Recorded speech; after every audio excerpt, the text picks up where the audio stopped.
হযরত আবু যর গিফারি রাদিয়াল্লাহু তাআলা আনহু বলেন, রাসূলুল্লাহ সাল্লাল্লাহু আলাইহি সাল্লাম আমাকে তিনটি বিষয়ের ওসিয়ত করিয়াছেন।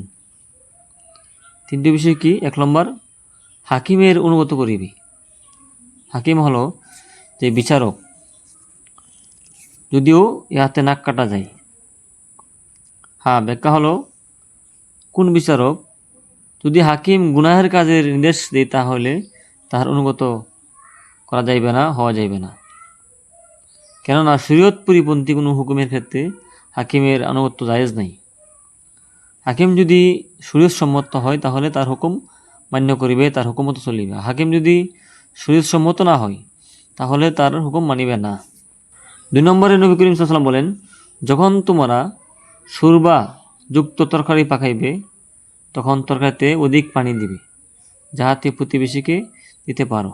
অর্থাৎ যখন ভালো কোনো তরকারি পাকাইবে, ভালো কোনো গোস্ত মাছ পাকাইবে, তরকারি রান্না করবে, তখন তরকারির মধ্যে অধিক পরিমাণে ঝোল দিবে, যেটা আমরা যে আঞ্চলিক ভাষায় ঝোল বলি বা সাগুরা বলি।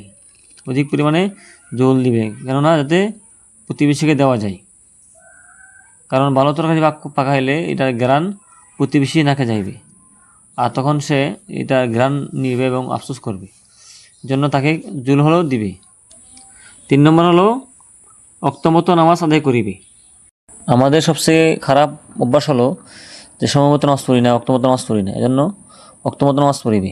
আল্লাহ রাব্বুল আলামিন আমাদের সবাইকে আসলে এই 3টি ওসিয়ত আমল করার তৌফিক দান করুক, আমিন। আসসালামু আলাইকুম ওয়া রাহমাতুল্লাহি ওয়া বারাকাতুহু।